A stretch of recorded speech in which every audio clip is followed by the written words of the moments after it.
Corduroy. Corduroy is a bear who once lived in the toy department of a big store. Day after day, he waited with all the other animals and dolls for somebody to come along and take him home. The store was always filled with shoppers buying all sorts of things, but no one ever seemed to want a small bear in green overalls. Then one morning, a little girl stopped and looked straight into Corduroy's eyes. "Oh, Mommy," she said. "Look, there's the very bear I've always wanted." "Not today, dear," her mother sighed. "I've spent too much already. Besides, he doesn't look new. He's lost a button on one of his shoulder straps." Corduroy watched them sadly as they walked away. "I didn't know I'd lost a button," he said to himself. "Tonight I'll go and see if I can find it." Late that evening, when all the shoppers had gone and the doors were shut and locked, Corduroy carefully climbed down from his shelf and began searching everywhere on the floor for his lost button.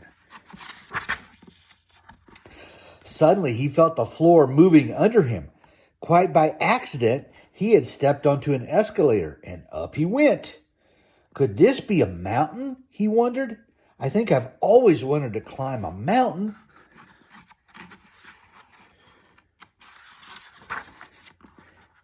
He stepped off the escalator as it reached the next floor, and there, before his eyes, was a most amazing sight. Tables and chairs and lamps and sofas and rows of beds. "This must be a palace," Corduroy gasped. "I guess I've always wanted to live in a palace."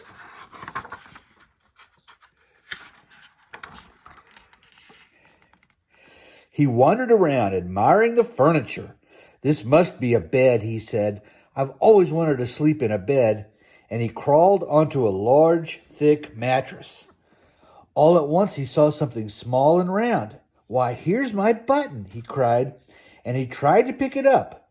But like all the other buttons on the mattress, it was tied down tight. He yanked and pulled with both paws until pop! Off came the button, and off the mattress Corduroy toppled. Bang! Into a tall floor lamp, and over it fell with a crash. Corduroy didn't know it, but there was someone else awake in the store, the night watchman who was going around on the floor above. When he heard the crash, he came dashing down the escalator. "Now, who in the world did that?" he exclaimed. "Somebody must be hiding around here." He flashed his light under and over sofas and beds until he came to the biggest bed of all. And there he saw two fuzzy brown ears sticking out from under the cover. "Hello," he said. "How did you get upstairs?" The watchman tucked Corduroy under his arm and carried him down the escalator and set him on the shelf in the toy department store with the other animals and dolls. Corduroy was just waking up when the first customers came into the store in the morning. And there, looking at him with a wide, warm smile, was the same little girl he'd seen the day before. "I'm Lisa," she said, "and you're going to be my very own bear. Last night I counted what I had saved in my piggy bank, and my mother said I could bring you home."